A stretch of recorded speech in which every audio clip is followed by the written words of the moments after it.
Hello dear student, welcome back my YouTube channel Deep pro education परिवार आपका हार्दिक अभिनंदन and स्वागत करता है। तो हम आपके लिए लेकर आ चुके हैं उत्तराखंड जीएनएम एएनएम 2025 के लिए जो क्वेश्चन बैंक है वो तैयार हो चुकी है। इस क्वेश्चन बैंक में आपके 10th लेवल के साइंस के 1000 प्लस MCQ क्वेश्चन होने वाले हैं। जो स्टूडेंट इसे परचेज करना चाहता है वो हमारे हेल्पलाइन नंबर दिए गए हैं 7877677460। इस पर आप हमसे संपर्क करके बुक है जो परचेज कर सकते हैं। हमारी बुक आपको कितने रुपए मिलने वाले 99 रुपये में आपको बुक मिलने वाली है। तो जल्दी से हमें कॉल या मैसेज करके बुक परचेज कर लीजिएगा एंड अपनी प्रिपरेशन को बहुत मस्त एंड बेहतर बना लीजिएगा। तो चलो चलते हैं, वीडियो में आगे बढ़ते हैं एंड वीडियो को मस्त बनाते हैं। हमारा पिछली कक्षा में 100 क्वेश्चनों पर डिस्कस कर लिया था। अब हम 101 क्वेश्चन से स्टार्ट करते हैं। हमारी क्लास है वो शुरू होने वाली है, शुरू हो चुकी है। हमारा 101 क्वेश्चन है, निम्नलिखित में से कौन गैस चूने के पानी को दूधिया कर देता है। निम्न में से कौन सी गैस चूने के पानी को दूधिया कर देता है। Cl, SO2, CO2, O2। Right answer सभी बच्चे कमेंट बॉक्स में लगाएंगे। इसमें राइट आंसर क्या होगा? इसमें राइट आंसर होने वाला option number C. Option number C है वो आपका राइट आंसर होगा। चलते फिर अगले क्वेश्चन की तरफ। हमारा अगला क्वेश्चन आपके सामने है। हमारा अगला क्वेश्चन है, नींबू में किस प्रकार के अम्ल पाए जाते हैं। नींबू में किस प्रकार का अम्ल पाया जाता है? सभी स्टूडेंट कमेंट बॉक्स में बताएं नींबू में कौन सा अम्ल पाया जाता है। साइट्रिक अम्ल, एस्कॉर्बिक अम्ल, कार्बनिक अम्ल, इनमें से कोई नहीं। राइट आंसर बताएं, इसमें राइट आंसर क्या होगा? इसमें राइट आंसर होने वाला है मेरे प्यारे दोस्तों ऑप्शन नंबर ए, साइट्रिक अम्ल। नींबू में कौन सा अम्ल पाया जाता है? साइट्रिक अम्ल। चलते फिर अगले क्वेश्चन की तरफ। हमारा अगला क्वेश्चन आपके सामने है। हमारा अगला क्वेश्चन है, निम्न में से कौन अकार्बनिक अम्ल है। H2SO4, HCl, HNO3, इनमें से सभी। राइट आंसर कमेंट बॉक्स में लगाए। इसमें राइट आंसर क्या होगा? इसमें राइट आंसर होगा option number D. Option number D है वो आपका राइट आंसर होगा। ये सारे हैं वो क्या है? अकार्बनिक अम्ल। चलते फिर अगले क्वेश्चन की तरफ। हमारा अगला क्वेश्चन आपके सामने है। हमारा अगला क्वेश्चन है, टार्ट्रिक अम्ल किस प्रकार का अम्ल है। टार्ट्रिक अम्ल है वो किस प्रकार का अम्ल है? कार्बनिक अम्ल, अकार्बनिक अम्ल, ए और बी दोनों, इनमें से कोई नहीं। राइट आंसर सभी कमेंट बॉक्स में लगाएंगे कि इसमें राइट आंसर क्या होगा। इसमें राइट आंसर होने वाला है मेरे प्यारे साथियों, इसमें राइट आंसर ऑप्शन नंबर ए, कार्बनिक अम्ल। टार्ट्रिक अम्ल कौन सा अम्ल है, किस प्रकार का अम्ल है? कार्बनिक अम्ल। ऑप्शन नंबर ए है वो आपका राइट आंसर होगा। चलते फिर अगले क्वेश्चन की तरफ। हमारा अगला क्वेश्चन आपके सामने है, जिस अम्ल के जलीय विलयन में पर्याप्त हाइड्रोनियम आयन H3O+ होते हैं वे क्या कहलाते हैं। दुर्बल अम्ल, प्रबल अम्ल, सामान्य अम्ल, इनमें से कोई नहीं। सॉरी, यहाँ पर अम्ल लिख रखा है वो अम्ल है। चल राइट आंसर बताए, इसमें राइट आंसर क्या होगा? इसमें राइट आंसर होगा ऑप्शन नंबर बी, प्रबल अम्ल। कौन सा राइट आंसर होगा इसमें? ऑप्शन नंबर बी है वो आपका राइट आंसर होगा। चलते फिर अगले क्वेश्चन की तरफ। हमारा अगला क्वेश्चन आपके सामने है। हमारा अगला क्वेश्चन है, इनमें से कौन दुर्बल अम्ल है। इनमें से कौन दुर्बल अम्ल है? HCl, H2SO4, ऑक्जेलिक अम्ल, HNO3। कौन सा राइट आंसर होगा इसमें? सभी कमेंट बॉक्स में लगाए। इसमें राइट आंसर क्या होगा? इसमें राइट आंसर होने वाला option number C. Option number C है वो आपका राइट आंसर होगा। कौन सा राइट आंसर होगा? ऑप्शन नंबर सी, ऑक्जेलिक अम्ल। दुर्बल अम्ल कौन सा है? ऑक्जेलिक अम्ल। चलते फिर अगले क्वेश्चन की तरफ। हमारा अगला क्वेश्चन है वो आपके सामने है। हमारा अगला क्वेश्चन है, इनमें से कौन अम्लीय पदार्थ है। बताएं सभी स्टूडेंट कमेंट बॉक्स में लगाएंगे। इसमें राइट आंसर क्या होगा? इनमें से कौन अम्लीय पदार्थ है। नारंगी का रस, धोने का सोडा, साबुन, बेकिंग सोडा। इसमें राइट आंसर होने वाला option number A. Option number A है वो आपका राइट आंसर होगा। नारंगी का रस क्या है? अम्लीय पदार्थ है। चलते फिर अगले क्वेश्चन की तरफ। हमारा अगला प्रश्न आपके सामने है, हाइड्रोजन आयन स्वतंत्र रूप से नहीं रह सकते, ये जल से संयोग कर बनाते हैं। क्या बनाते हैं जल से संयोग कर? अमोनियम आयन, जल अम्ल, हाइड्रोनियम आयन, H3O+। कौन सा राइट आंसर होगा इसमें? इसमें राइट आंसर होने वाला option number D. Option number D है वो आपका राइट आंसर होगा। चलते फिर नेक्स्ट क्वेश्चन की तरफ। हमारा नेक्स्ट क्वेश्चन आपके सामने आने वाला है। हमारा नेक्स्ट क्वेश्चन आपके सामने, जल में क्षार मिलाने पर हाइड्रोजन आयनों की मात्रा में क्या परिवर्तन होगा। जल में क्षार मिलाने पर हाइड्रोजन आयनों की मात्रा में क्या परिवर्तन होगा। तो क्षार क्या होते हैं? कड़वे होते हैं। इनका पीएच मान कितने से कितने तक होता है? 7 से 14 तक। 7 से 14 तक क्या होते हैं? क्षार। तो अब बताएं इनमें जल में क्षार मिलाने पर इनके हाइड्रोजन आयनों की मात्रा में क्या परिवर्तन होगा? इसमें राइट आंसर होगा option number B. Option number B है वो आपका राइट आंसर होगा, घटती है। चलते फिर अगले क्वेश्चन की तरफ। अगला क्वेश्चन आपके सामने है। हमारा अगला क्वेश्चन है 1 लीटर शुद्ध जल में हाइड्रोजन आयन की मात्रा होती है 10। ऑप्शन नंबर आपके सामने option A, option B, option B, वो सी एंड डी। चारों में से राइट आंसर कौन सा होगा वो कमेंट बॉक्स में लगाए। इसमें राइट आंसर क्या होगा? इसमें राइट आंसर होगा option number C. Option number C है वो आपका राइट आंसर होगा, 10 7 मोल। चलते फिर अगले क्वेश्चन की तरफ। अगला क्वेश्चन आपके सामने है 1 बिलियन पीएच पेपर को लाल बना देता है। 1 बिलियन पीएच पेपर को लाल बना देता है। बिलियन का पीएच निम्न में से कौन हो सकता है? 1 से 2, 5 से 7, 8 से 10, 12 से 14। कौन सा राइट आंसर होगा? इसमें सभी बच्चे कमेंट बॉक्स में बताएं इसमें राइट आंसर क्या होगा।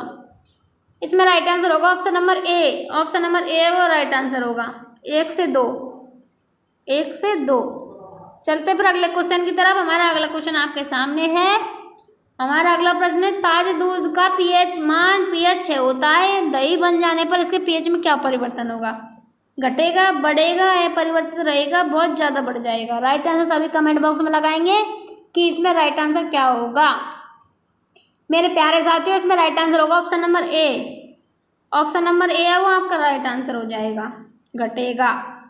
चलते फिर अगले क्वेश्चन की तरफ। हमारा अगला क्वेश्चन आपके सामने है जल में अम्ल मिलाने पर हाइड्रोजन आयन की मात्रा में क्या परिवर्तन होगा? जल में अम्ल मिलाने पर हाइड्रोजन आयन की मात्रा में क्या परिवर्तन होगा? बढ़ेगी, घटती है, स्थिर रहती है, इनमें से कोई नहीं। राइट आंसर सभी कमेंट बॉक्स में लगाएं। इसमें राइट आंसर क्या होगा? सभी बच्चों को लगाना है कमेंट बॉक्स में राइट आंसर। इसमें राइट आंसर होगा ऑप्शन नंबर ए, बढ़ती है। चलते फिर अगले क्वेश्चन की तरफ। हमारा अगला क्वेश्चन आपके सामने है जल में अम्लीय या क्षारीय विलयन चालन करते हैं। जल में अम्लीय या क्षारीय विलयन चालन करते हैं। किसका चालन करते हैं? आयन का, इलेक्ट्रॉन का, विद्युत का, इनमें से कोई नहीं। राइट आंसर सभी बच्चे कमेंट बॉक्स में बताएंगे इसमें राइट आंसर क्या हो सकता है। तो मेरे प्यारे साथियों इसमें राइट आंसर होने वाला ऑप्शन नंबर सी, विद्युत का चालन करता है। ऑप्शन नंबर सी है वो आपका राइट आंसर होगा। चलते फिर अगले क्वेश्चन की तरफ। अगला क्वेश्चन आपके सामने है एक छात्र जांच परख नली में लिए गए सोडियम बाइकार्बोनेट को तनु विलयन में सार्वभौमिक सूचक की कुछ बूंदें मिलाता है तो निम्नलिखित में से कौन सा रंग दिखेगा? राइट आंसर सभी कमेंट बॉक्स में लगाओ। इसमें राइट आंसर क्या हो सकता है? उससे पहले हम ऑप्शन पढ़ लेते हैं। हरा, नीला, नारंगी एंड पीला। कौन सा राइट आंसर होगा? सभी स्टूडेंट लगाएंगे राइट आंसर क्या होगा। इसमें राइट आंसर होने वाला option number D. Option number D है वो आपका राइट आंसर होगा, पीला। चलते फिर अगले क्वेश्चन की तरफ। अगला क्वेश्चन आपके सामने है। हमारा अगला प्रश्न है लवण Na2CO3 का जलीय विलयन का पीएच है। क्या है भाई लवण का? Na2CO3 के जलीय विलयन का पीएच 7, 7 से अधिक, 7 से कम, इनमें से कोई नहीं। सभी बच्चे राइट आंसर लगाएंगे। इसमें राइट आंसर क्या होगा? इसमें राइट आंसर होने वाला option number B. Option number B है वो आपका राइट आंसर होगा। ऑप्शन नंबर बी है वो आपका राइट आंसर होगा। चलते फिर अगले क्वेश्चन की तरफ। हमारा अगला प्रश्न आपके सामने है। हमारा अगला प्रश्न है अम्ल या क्षार की प्रबलता की जांच की जाती है। किससे की जाती है? पीएच स्केल से, लिटमस पेपर से, गंधीय सूचक से, इनमें से कोई नहीं। सभी राइट आंसर बताएं मेरे प्यारे साथियों। इसमें राइट आंसर क्या होगा? इसमें राइट आंसर होने वाला ऑप्शन नंबर ए, पीएच स्केल से। किससे जांच की जाती है? पीएच स्केल से। आपको मैंने पिछली कक्षा में बता दिया था पीएच स्केल किसे कहते हैं। किसी अम्लता या क्षारीयता की प्रबलता की जांच करने के लिए वो स्केल है उसको क्या कहते हैं? PH scale. तो हाइड्रोजन आयनों में सांद्रता ज्ञात करने के लिए जो वो स्केल है कौन सी है? PH scale. कौन सी है? PH scale. तो राइट आंसर क्या हुआ? ऑप्शन नंबर ए। चलते फिर अगले क्वेश्चन की तरफ। हमारा अगला प्रश्न आपके सामने है विलयन में H+ आयन के निर्माण से पदार्थ की प्रकृति होती है। अम्लीय, क्षारीय, उदासीन, इनमें से कोई नहीं। राइट आंसर सभी कमेंट बॉक्स में लगाएंगे। इसमें राइट आंसर क्या होगा? इसमें राइट आंसर होने वाला option number A. Option number ए वो आपका राइट आंसर होगा। मैंने आपको पिछली कक्षा में बता दिया था, ऑप्शन नंबर ए वो आपका राइट होगा। मैंने आपको पिछली कक्षा में बता दिया था H+ आयन कौन देते हैं? अम्ल। तो अम्ल है वो क्या होते हैं? अम्लीय। तो कौन सा राइट आंसर हुआ इसमें?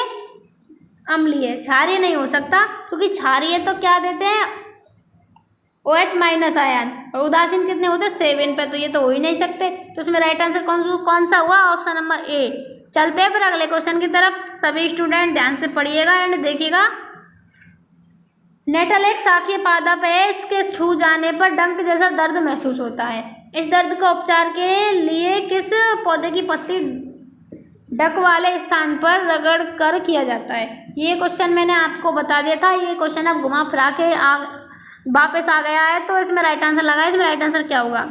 मैंने आपको पहले ही बता दिया था ये क्वेश्चन। लहसुन की पत्ती, गेंदा के फूल की पत्ती, डाक के पौधे की पत्ती, नीम की पत्ती।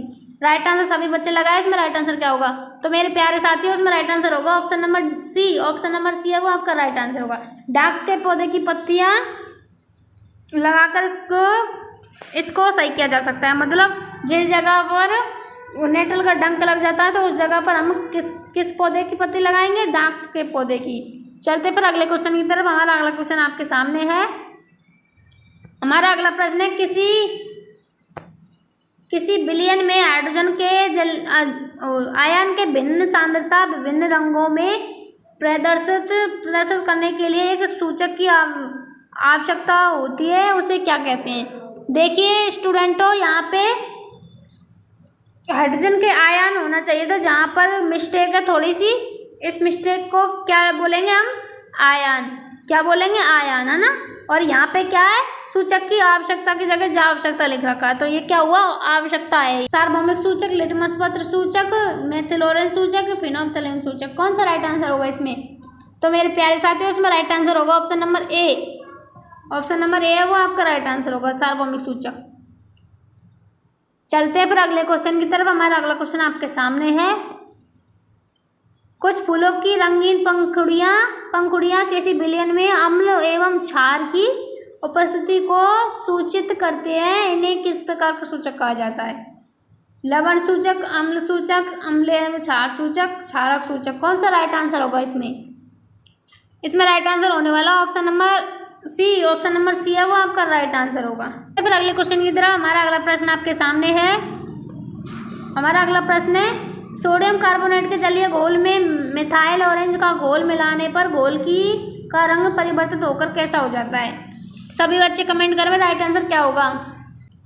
पीला, लाल, हरा एंड लीला। कौन सा राइट आंसर होगा इसमें? इसमें राइट आंसर होने वाला option number A. Option number ए वो आपका राइट आंसर होगा, पीला। ऑप्शन नंबर ए। चलते फिर अगले क्वेश्चन की तरफ। हमारा अगला प्रश्न आपके सामने है। सॉरी, आंसर दिख रहा है। हमारा अगला प्रश्न है, पीएच की किसी घोल में किसकी शक्ति को व्यक्त करता है? हाइड्रोजन आयनों की, हाइड्रोक्सी आयनों की, क्लोरीन आयन की, इनमें से कोई नहीं। ये क्वेश्चन है ना जो बार बार घुमा फिरा के आ रहा है, तो इसको हम भूलेंगे नहीं, ध्यान में रखेंगे। मैं आपको यही क्वेश्चन बार बार से बताते आ रही हूँ। पीएच स्केल के ऊपर एग्जाम में भी बहुत प्रश्न आ चुके हैं, बहुत प्रश्न आते भी हैं। तो आप पीएच स्केल को तो बिल्कुल ध्यान से रट लीजिएगा एंड पढ़ लीजिएगा। तो इसमें राइट आंसर बताए, तो राइट आंसर क्या होगा? मैं आपको डेफिनेशन में बोल चुकी हूँ कि हाइड्रोजन आयनों की सांद्रता ज्ञात करने के लिए किसका उपयोग किया जाता है? पीएच स्केल का। तो इसमें राइट आंसर क्या हुआ बच्चों? इसमें राइट आंसर हुआ option number A. Option number ए वो राइट आंसर हुआ। चलते फिर अगले क्वेश्चन की तरफ। हमारा अगला प्रश्न आपके सामने है।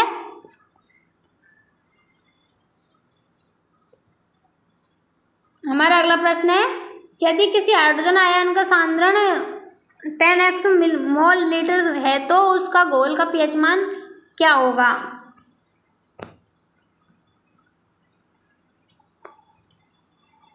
-x, x, 1x, इनमें से कोई नहीं। सभी बच्चे राइट आंसर लगाए। इसमें राइट आंसर क्या होगा? इसमें राइट आंसर होगा ऑप्शन नंबर बी, x। चलते फिर अगले क्वेश्चन की तरफ। हमारा अगला प्रश्न आपके सामने है। हमारा अगला प्रश्न है, पीएच एक ऐसी संख्या है जो किसी जलीय घोल की क्या दर्शाती है?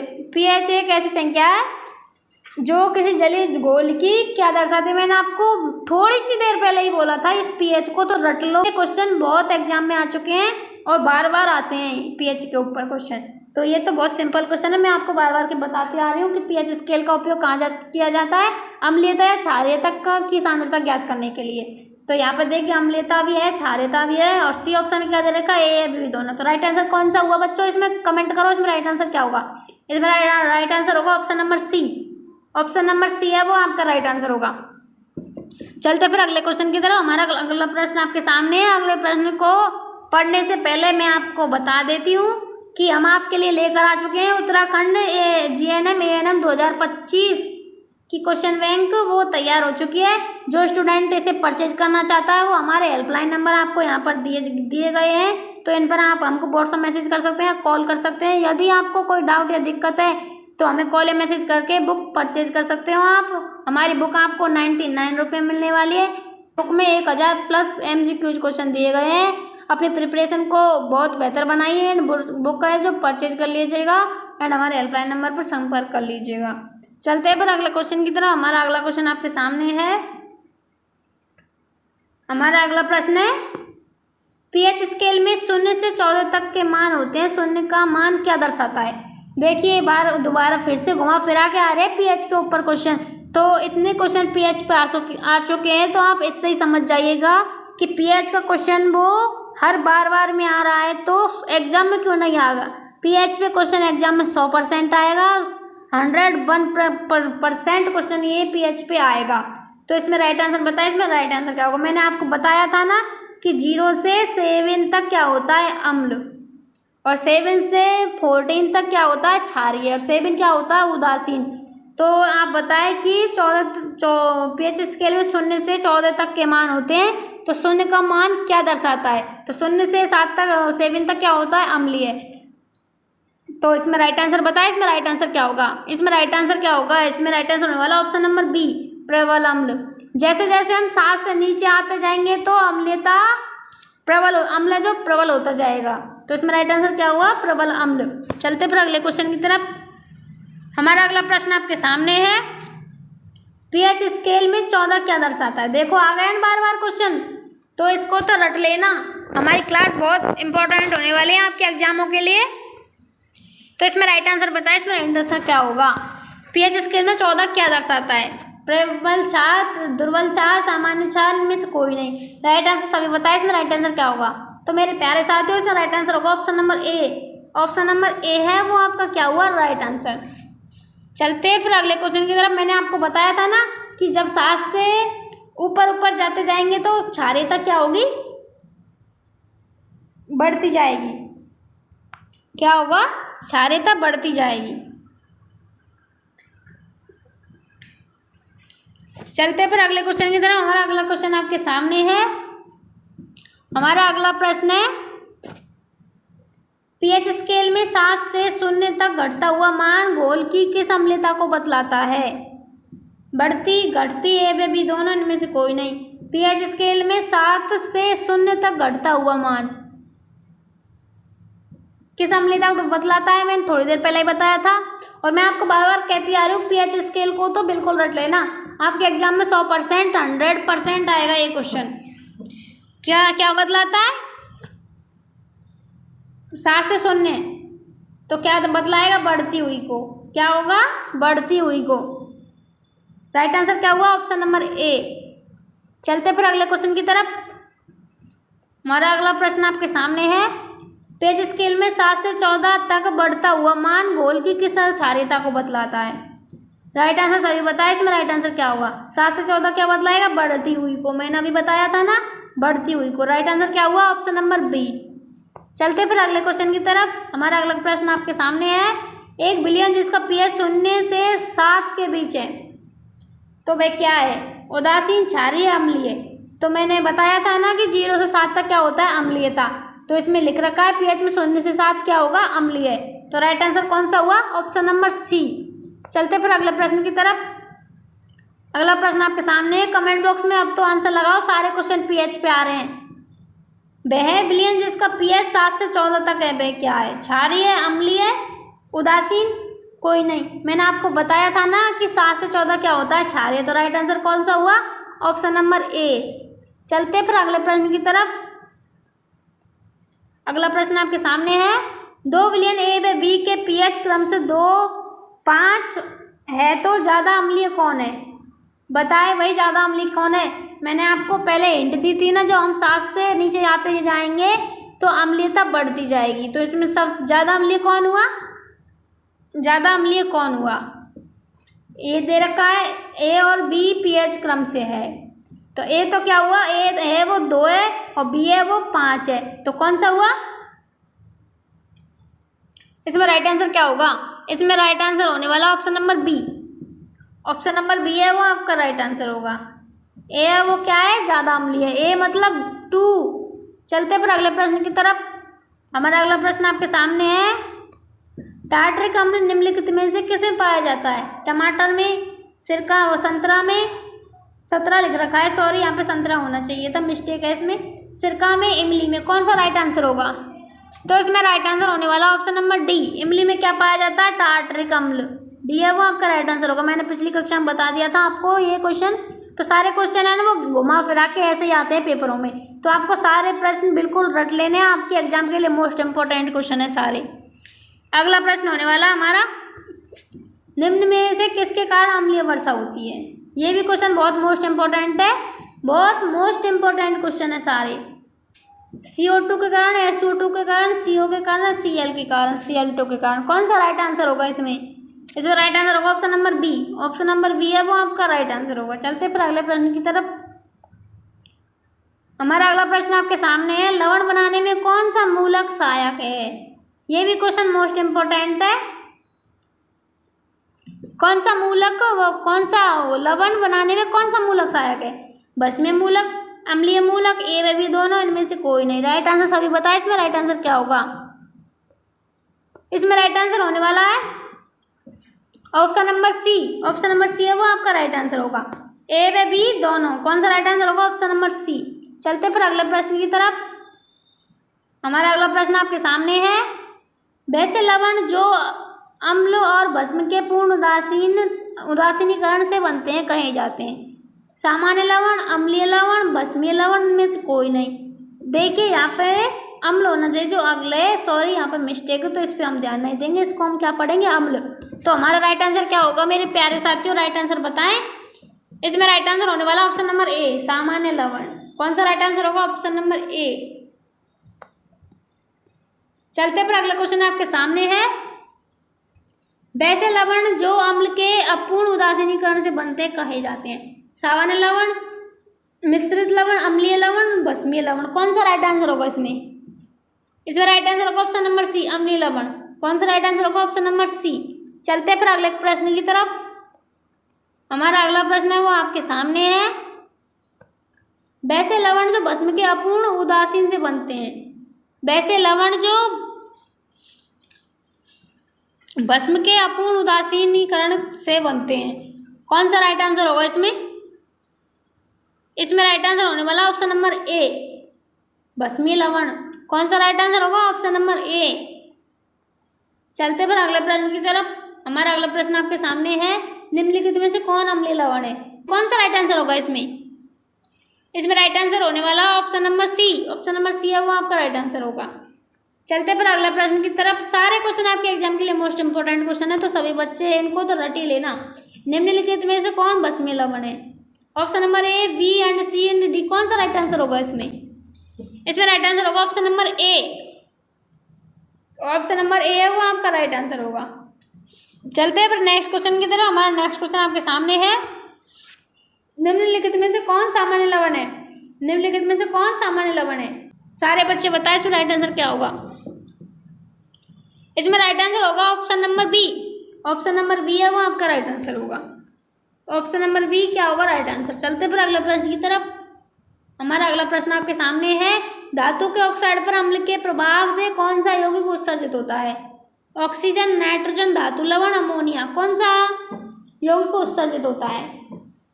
इसमें राइट आंसर होगा ऑप्शन नंबर सी, धातु लवण। कौन सा राइट आंसर होगा, ऑप्शन नंबर सी। चलते फिर अगले प्रश्न की तरफ। हमारा अगला प्रश्न आपके सामने है, कास्टिक सोडा का उपयोग होता है पेट्रोलियम के शोधन में, कपड़ा साफ करने में, जल का अस्थायी खारापन दूर करने में, इनमें से कोई नहीं। राइट आंसर सभी कमेंट बॉक्स में बताइए। ये बहुत इंपॉर्टेंट क्वेश्चन है, बहुत मोस्ट इंपॉर्टेंट क्वेश्चन है। तो राइट आंसर बताइए, तो राइट आंसर क्या होगा इसमें? राइट आंसर होगा ऑप्शन नंबर ए, पेट्रोलियम के शोधन में। पेट्रोलियम के शोधन में किसका उपयोग होता है बच्चों? कास्टिक सोडे का। कौन सा राइट आंसर हुआ? ऑप्शन नंबर ए। चलते फिर नेक्स्ट क्वेश्चन की तरफ। हमारा नेक्स्ट क्वेश्चन आपके सामने है, धोने के सोडे का उपयोग निम्नलिखित में से किस में किया जाता है? खिलौने बनाने में, दीवार को चिकना करने में, कागज और साबुन के उत्पादन में, कीटाणुनाशक के रूप में, किस में होता है? इसमें राइट आंसर होगा option number C. Option number C है वो आपका राइट आंसर होगा। कागज और साबुन के उत्पादन में धोने के सोडे का उपयोग किया जाता है। चलते फिर अगले प्रश्न की तरफ। हमारा अगला प्रश्न आपके सामने है, खाने का सोडा और वॉशिंग सोडा किस विधि से बनाया जाता है? क्लोरो अल्कलिक विधि, अमोनियम सोडा विधि, ये विधि दोनों में से कोई नहीं। राइट आंसर सभी लगाएंगे। इसमें राइट आंसर क्या होगा? इसमें राइट आंसर होगा option number B, ammonium soda विधि से। कौन सी विधि से? राइट आंसर क्या हुआ? Option number B. चलते फिर अगले प्रश्न की तरफ। हमारा अगला प्रश्न आपके सामने है, मोस्ट इंपॉर्टेंट क्वेश्चन है, दूध पेस्ट कैसा होता है? बहुत इंपॉर्टेंट क्वेश्चन है। दूध पेस्ट कैसा होता है?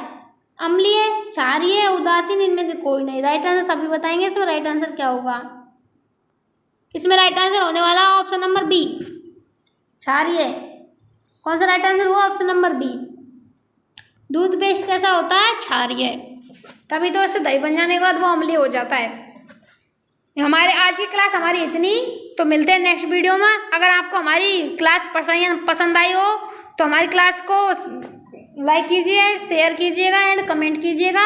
तो जाइए मेरे प्यारे साथियों, डीवी प्रो एजुकेशन परिवार के साथ हमारा Telegram group, Insta ID, WhatsApp group, email ID and helpline number आपको दिए गए हैं। तो आप हमसे एंड हमारे डीवी प्रो एजुकेशन के साथ जुड़ जाइएगा।